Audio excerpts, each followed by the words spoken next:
Oui, bonjour à tous nos amis de Minutes de Sagesse.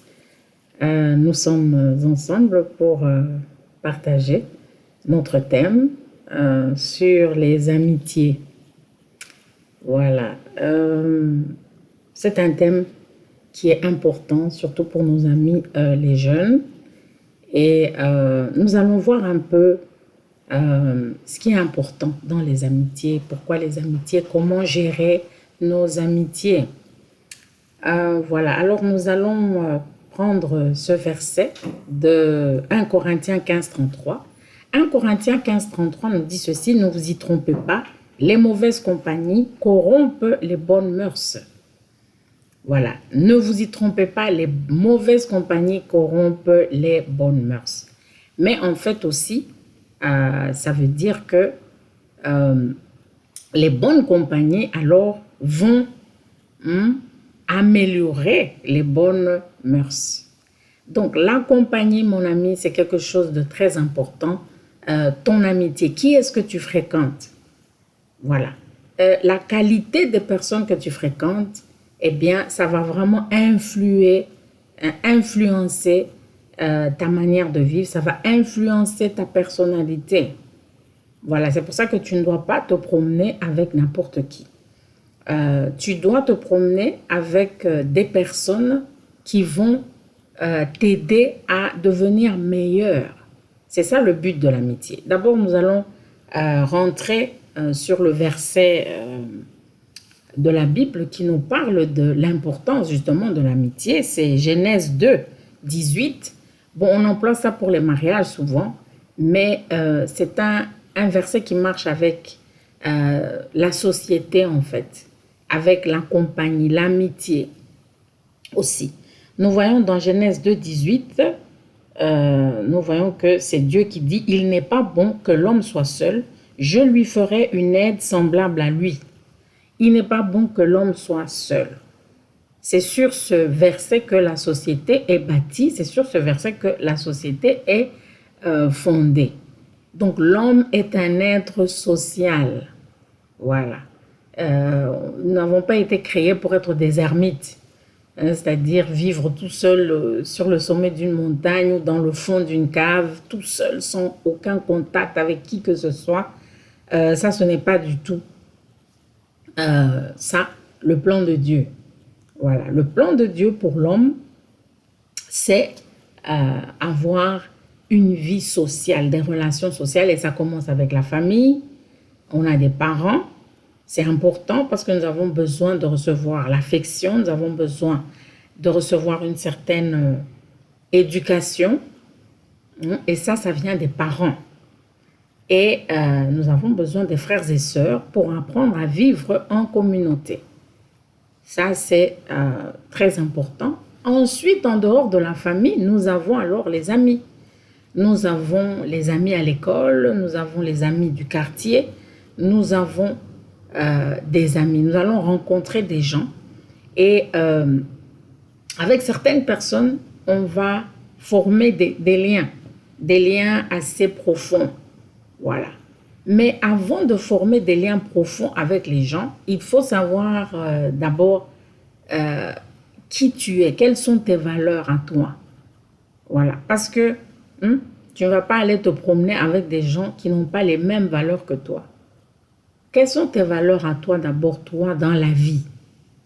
Voilà. Parce que si tu n'as pas de valeurs dans la vie, tu ne crois en rien, tu n'as pas un système de valeurs, eh bien, tu vas être attiré par n'importe quel groupe. Et ça peut être malheureusement des mauvais groupes. Voilà, tu dois avoir des choses dans lesquelles tu crois et sur lesquelles tu bâtis ta vie. Toi, tu bâtis ta vie sur quoi? Voilà, et c'est là où d'abord ton éducation va jouer et ce que tu crois, ce que tu choisis de croire, ça va jouer sur les personnes, les relations que tu vas avoir. C'est très, très important. Et je vous rappelle aussi que les relations que nous avons, eh bien, c'est comme on dit que aux âmes bien nées, la valeur n'attend pas le nombre d'années aux âmes bien nées. C'est-à-dire que tu es capable de faire des grandes choses, même si tu es très jeune. Voilà, tu es capable de faire des grandes choses. Le tout dépend de quoi? Le tout dépend de ton système à toi de valeurs. Quel est ton système de valeurs? Tu crois en quoi? Voilà. Ça, c'est d'abord la grande chose que tu dois résoudre avant de commencer à avoir des amis. Parce que les amis influencent. Voilà. Et puis, tu peux te rendre compte que, tiens, depuis que tu te promènes avec tel ami, tel autre ami, ou depuis que tu fréquentes tel groupe, eh bien, tu peux remarquer que tu changes. Tes proches vont remarquer ça, que tu changes, que tu n'es plus comme avant. Voilà, parce que ce que nous entendons de nos amis, ce que nous entendons des personnes que nous fréquentons, des personnes dans lesquelles nous croyons, eh bien, ça influence notre manière de penser, ça influence notre manière de vivre. Voilà. Donc, c'est très important d'abord de savoir où tu te situes. Quelle est d'abord l'éducation que tu as reçue? Qu'est-ce que tes parents t'ont donné? Tu crois en quoi d'abord? Et c'est là où je dirais que il faut avoir des bases dans sa vie, des bases spirituelles. Ça va jouer sur les amis que tu vas choisir de fréquenter, les cercles que tu vas choisir de fréquenter. Ça va venir absolument de tes propres principes à toi. Quels sont tes principes? Tu crois en quoi? Voilà. C'est pour ça que très tôt, déjà, on apprend la spiritualité. Je pense que c'est dans toutes les sociétés. Dans toutes les sociétés, il y a déjà une éducation religieuse très tôt. Pourquoi? Parce que il faut que la personnalité de quelqu'un puisse se former tôt, mais déjà avec le spirituel. Voilà. Toi, tu formes ta vie sur quoi? Quelles sont tes valeurs à toi? Voilà. Et alors, ici, comme nous sommes dans une émission chrétienne, nous sommes entre personnes qui croyons en la Bible, eh bien, je dirais que il faut se baser d'abord sur les valeurs bibliques qu'on a reçues. Voilà, pour pouvoir se décider si tel va être ton ami ou pas. Si tu vas commencer à laisser telle personne t'influencer ou pas. Voilà. Moi, je me souviens que moi-même, j'ai eu une éducation quand même chrétienne parce que nos parents nous emmenaient à l'église, on est passé au catéchisme, etc. Donc, il y avait déjà une éducation chrétienne. J'ai étudié dans une école chrétienne, etc. Donc, il y avait déjà des bases quand même qui étaient posées, qui étaient là en moi. Mais à un certain moment, c'est vrai, à un certain moment, bon, je fréquentais les filles, certaines filles de l'église, certaines filles, voilà, avec lesquelles on chantait à la chorale, etc. Tant qu'on avait les mêmes valeurs, c'était bien. Mais il y a eu un moment où il y a eu une rupture. Personnellement, pour moi, il y a eu une rupture. C'est quand les problèmes dans la famille, dans le foyer de mes parents ont commencé. Bon, j'ai eu à me retirer carrément. Je ne voulais plus aller à l'église, je ne croyais plus en rien. Je me suis retrouvée ne voulant plus continuer à appliquer les valeurs que j'avais apprises. Voilà, à l'église. Et là, maintenant, j'étais attirée par des filles qui avaient d'autres valeurs. Voilà, des filles qui, justement, n'avaient pas ces valeurs-là chrétiennes.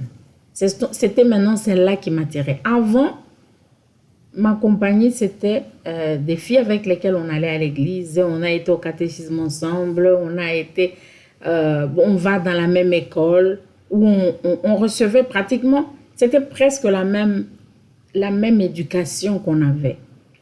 Voilà. Et donc, on savait rester dans les limites. Il y avait des limites. Voilà, on savait que, bon, attention, il ne faut pas voler, il ne faut pas tricher, il ne faut pas faire ceci. Il y avait des limites. Voilà, tout simplement parce que on avait reçu une certaine base, hein, à l'école, à la maison, en allant à l'église, en faisant le catéchisme, etc. On avait déjà reçu une certaine base.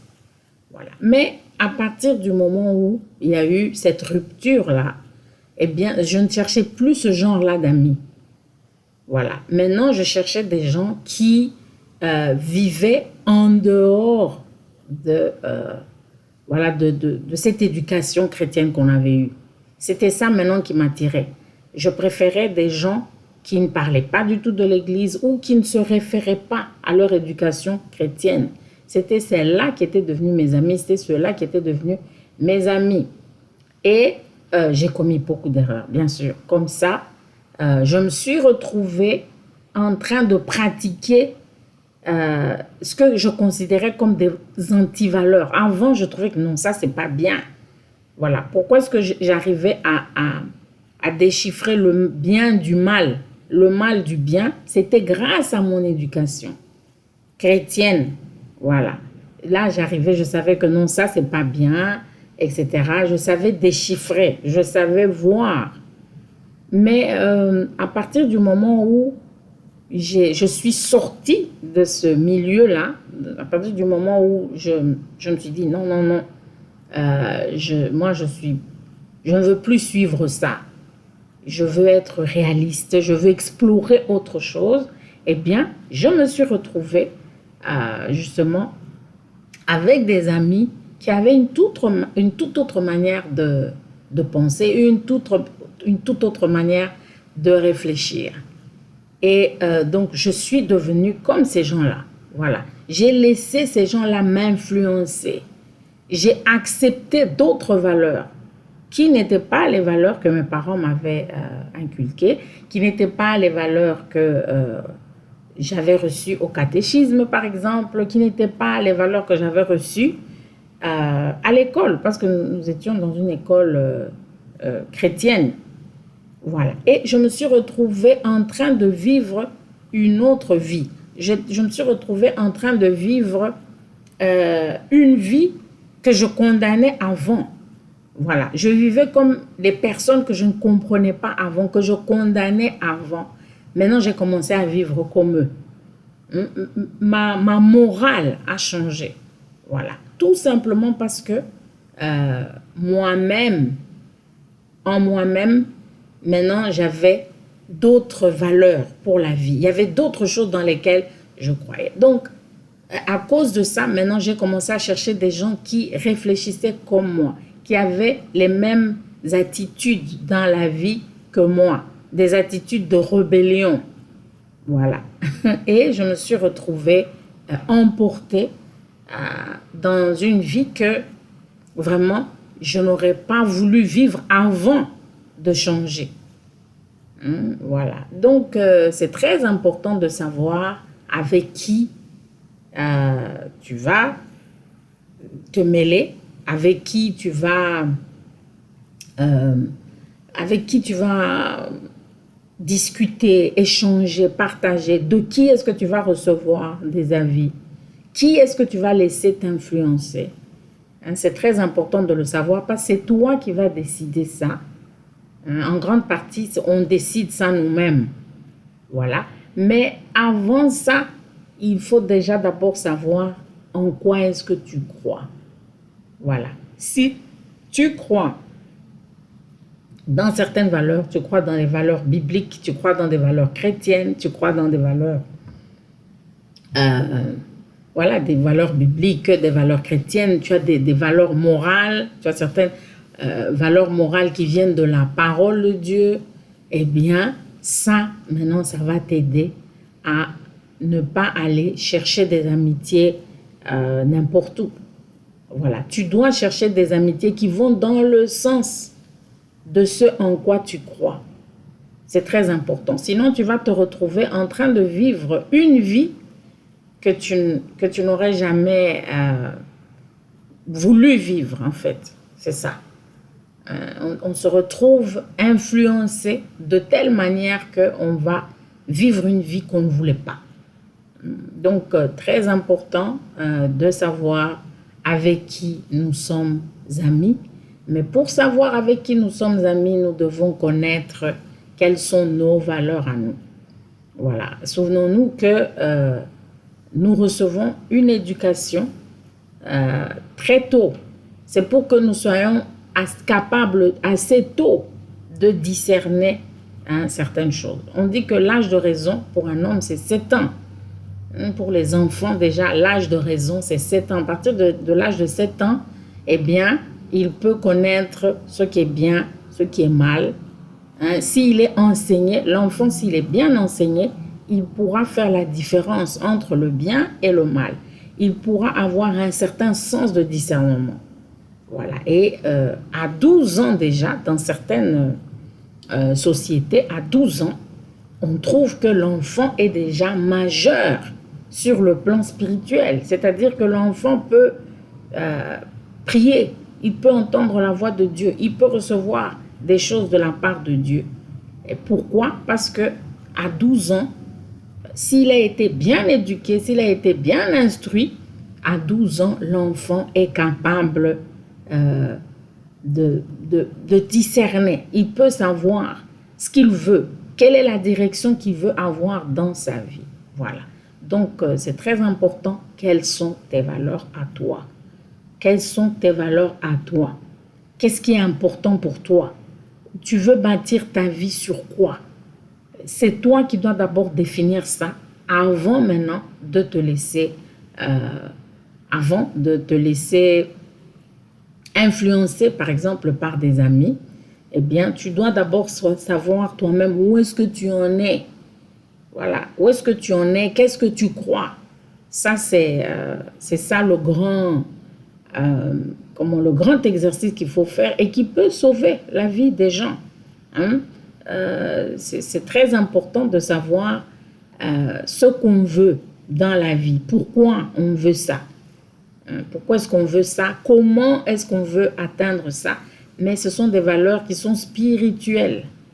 Ce ne sont pas des valeurs comme ça, juste naturelles, c'est spirituel. Parce que l'homme, c'est un être spirituel. Donc, c'est très important toi-même d'abord de te connaître. Voilà.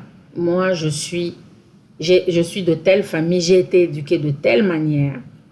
Je crois en ceci. J'ai une spiritualité. Quelle est ma spiritualité? Je crois en quoi? Quel est le livre pour moi qui est le plus important? Quels sont les principes, les valeurs pour moi qui sont les plus importantes? Quelle est ma relation avec Dieu, le créateur de l'univers? Tu dois répondre déjà à ces questions-là avant de te laisser entraîner ou avant de choisir les cercles d'amis vraiment avec lesquels tu vas être. Parce que si tu n'as pas un système de valeurs, ce sont les autres qui vont te donner leur système à eux de valeurs. Voilà. Si tu n'es pas décidé, tu n'as pas de valeurs, tu n'as pas de conviction, tu n'as pas de croyance, tu n'as pas de relation avec Dieu, tu ne bâtis pas ta vie sur certaines croyances, voilà, eh bien, les autres vont t'emmener leurs croyances. Les autres vont t'emmener, voilà, leur fondement à eux. Et ça va être un grand problème parce que tu peux te retrouver en train de vivre justement la vie que tu n'aurais pas voulu. Si tu avais établi des limites, si tu avais établi des fondements, eh bien, tu n'aurais pas vécu un certain genre de vie. Voilà. Beaucoup de gens sont en train de souffrir aujourd'hui parce que ils se sont permis d'aller au-delà des limites que leur éducation, leur spiritualité leur ont donné, voilà, de respecter. Voilà, et alors ils se retrouvent, à cause des amis, ils se retrouvent en train de de briser des limites, ils brisent des balises, ils brisent des principes. Et à un certain moment, ils vont se retrouver en train de vivre une vie qu'ils n'avaient pas voulu vivre. Donc, c'est très important de savoir qu'est-ce qu'on veut. D'abord, nous bâtissons notre vie sur quoi? Voilà. Et donc, les proches, ceux que nous allons choisir comme étant nos proches, ça doit être des gens qui partagent les mêmes aspirations, la même spiritualité, pour qu'on aille dans le même sens. Voilà. Et la Bible nous dit dans les Proverbes 27, 17, que le fer aiguise le fer, hein? Comme le fer aiguise le fer, ainsi un homme excite la colère d'un homme. Voilà. Donc, le fer aiguise le fer, c'est-à-dire un bon ami, une bonne amitié doit faire monter en toi les bonnes choses. C'est ça. Si tu as un bon ami, il va t'aider d'aller dans le bon sens, le sens de tes qualités, le sens de tes talents. C'est ça un bon ami. C'est quelqu'un qui t'aide à t'améliorer. C'est ça un bon ami.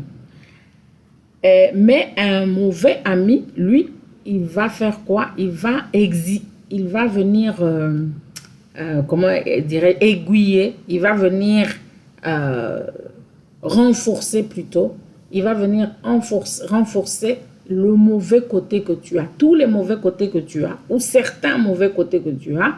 Eh bien, un mauvais ami, c'est ça qu'il va lui essayer de pousser en avant. Il va te pousser à être plus paresseux, il va te pousser à être plus rebelle, il va te pousser à être quelqu'un qui n'a pas de morale. Le mauvais ami est là pour que tes défauts montent plus. C'est pour ça que le mauvais ami est là. Voilà. Lui, il va être là pour que ton mauvais côté monte plus, que ce soit ton mauvais côté qui soit plus fort dans ta vie, avec tous les résultats que ça va amener. Donc, c'est très important de savoir avec qui on va se mettre, avec qui on va être amis. Voilà, nous allons nous arrêter là.